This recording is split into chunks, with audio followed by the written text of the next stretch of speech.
Hello, good evening, and welcome back. Do you all remember the immunity passports? Do you remember them? Because here they come. From the Mail Online, Britons who test negative for COVID twice in a week are set to receive a freedom pass and a government scheme that will allow them to live a normal life. Yes, apparently now the government is granting freedoms. They can't do that, though. They cannot do that. They cannot provide rights, they can only provide privileges. They can remove rights, though. Freedom is not a privilege, it is an unalienable right. They cannot provide freedom. But, of course, it's all a linguistic war with them, and so that's just what they're trying to suggest. So, it is hoped the scheme could allow Britons to go back to a relatively normal life. Oh, thank the government, aren't they so kind for just stepping out of the fucking way. To earn a freedom pass, yeah, you've got to earn your freedom now. You know the thing you're born with, that the government then ripped away from you without any prior warning. You've got to earn it back now, and maybe if you're good enough, they'll be kind enough to provide you with your freedom. Or maybe some of it. Let's see how it goes. Depends on your behaviour, doesn't it? Yes. Let's hope that you're not organising with the wrong type of folk, otherwise your freedom pass will be revoked. Definitely not a social credit system, though. No, not at all. Not at all. To earn a freedom pass, people will need to get a negative test twice a week. And, they're so reliable, aren't they? They're clearly 100% reliable. They're not 93% reliable, at best. Definitely not. And it's not as if you could get a positive and then a negative, and a positive and a negative, all in 12 hours. No. Although Elon Musk had that. And he's one of the few people that people would listen to of having had that experience. So other people probably have as well. Oh, well, bugger. That throws a spanner in the works, doesn't it? So the pass will allow you to mix with friends and family without distancing or masks. But just to say that you need 2 negative tests in a week because they're aware that these tests are unreliable. At best. But yeah, if you're lucky enough, then you can go about without masks. So you know how it's been before. At present, in fact, that in order to go inside, essentially, if it's not your home, then you have to wear a mask. You have to cover your face. You have to wear your muzzle, if you will. However, you are exempt if you have a medical reason for it. If wearing it causes you severe distress, for example. Okay. And you do not have to worry about carrying around a card or documentation for it, because nobody, including police, is allowed to repeatedly ask you about it. They're not allowed to do that. Of course they have, and people have got in trouble and haven't been defended, because who actually gives a shit about that, even though that is still the law. It's not what they want to enforce. They want to go a bit further, so they will do. But that's how it stands at the moment. So, curious then. How are they going to prove this? Because surely, once this rolls out, people are thinking, okay, far fewer people are wearing masks now. So then, if they're not being stopped, then I'm going to remove mine and it's all going to be okay. Well, not so fast. Not so fast. Because although the scheme is still being ironed out by officials in Whitehall, let's just say that, who hope it will allow the country to get back to normal next year. They say to earn the Freedom Pass, people need to be tested regularly, as in every single month. I mean, yes, this is endemic, and it is never going away. And, of course, if you get a positive test, then you have to self-isolate for 14 days. Because, of course, you might have had it, and you might still get it again. Yeah, I mean, there have been 53 million cases of people getting the coronavirus, and of those, 4 have got it again. Yeah, 4. Not 4 million. No, literally 4. Wow. They're so concerned about this happening twice. If the recidivism rate of crime was as low as this, as in 1 in 10 million, that would be astounding. But that means if everybody in the UK got it, the amount of people to get it again would be 6. As in one large household of the entire country to get it twice. That's it. Great we'll be fine. But you got to keep getting tested. And they're a bit unreliable. And at that point, you're going to get far more false positives. And what if they're very convenient false positives? Oh, yeah. What if the way that the samples are being treated before they get the result are maybe a little bit contaminated? Ooh, who knows?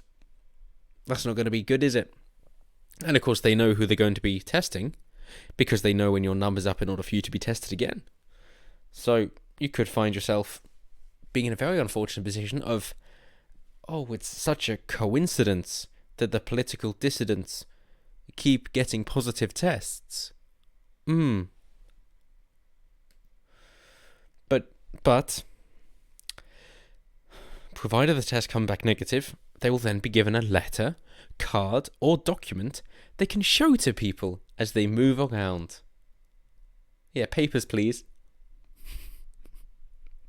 I do not wish to enact Godwin's law, but it's right there. It's so tempting. But you've got to have your papers if you want to move outside. If you want to move around, I hope you got your papers. So yeah, if you've got proof of ID, driving license, very good. Passport, proof of citizenship, very good. And your immunity passport. Right. And they're valid for a month. Apparently, because they want you to be tested every month.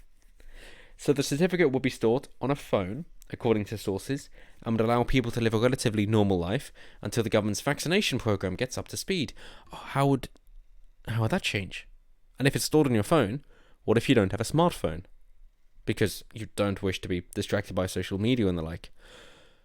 Is a paper copy okay then? As long as you don't have to print it out yourself, because hey, you might not have a printer. Then what?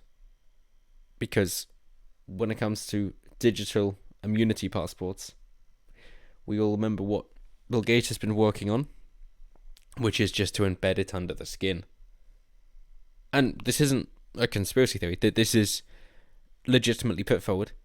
The idea is for countries that are third world, where the people are poor and find it difficult to keep certification with them for whatever reason, if instead they can have something microchipped under their skin, which then shows all their immunity history and maybe more information about them, then they do not have to worry about losing documentation because it will be easier for them. And they have had successful tests on, I believe it's pig cadavers, but animal cadavers anyway, in order to show that it works.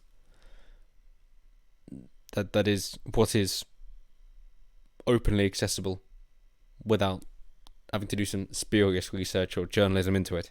That is openly declared. So they say it would even allow Britons to get away without wearing a mask. What a treat. What a treat. And of course we're seeing more problems with masks for so many reasons. Obviously it lowers your oxygen levels because you're rebreathing in what you've breathed out.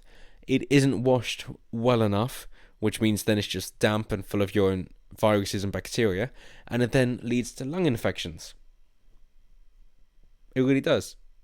So you have to wear one to not get other people sick, but you might get sick yourself. But hey, at least it's not the coof. At least you've got a lung infection and you haven't got a bit of a cough or the sniffles. So and wait for this, our Christmas present treat. It would allow you to visit family and friends without the need to socially distance. Oh my god, aren't they so kind? The government, they're just so benevolent that they're going to allow us to hug our family members. Wow, because we could never do that before. Thank goodness the government is here to allow us to hug our parents. Are they so kind? So thoughtful? Get fucked.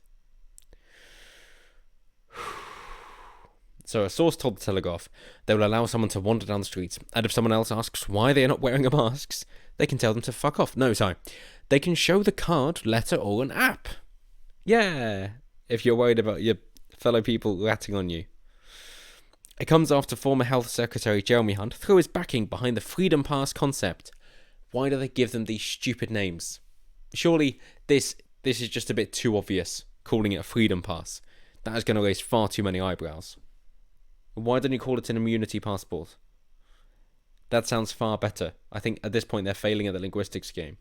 Because then you're out overtly admitting, yes, we've removed your freedoms. Yep. Do you want them back? His proposal suggests far less testing, however, with calls for Britons to be tested just once a month before being given their certificates.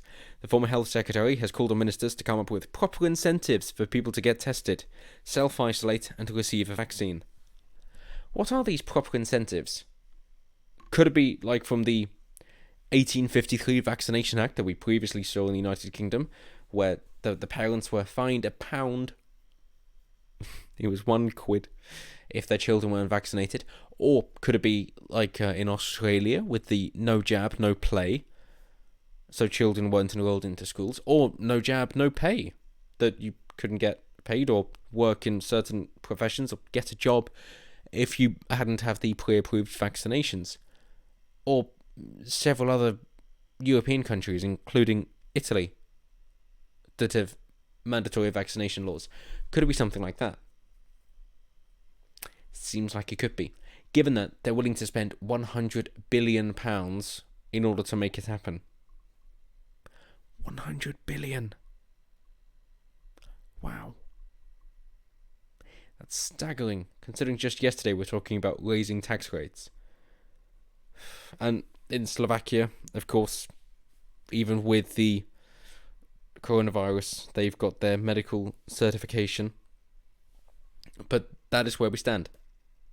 That really is where we stand. And it follows from Liverpool, of course, for Operation Moonshot, where they were in Liverpool, army there as well, of course, allowing everybody who wanted a test to get a test. And let us hope that it stays that way.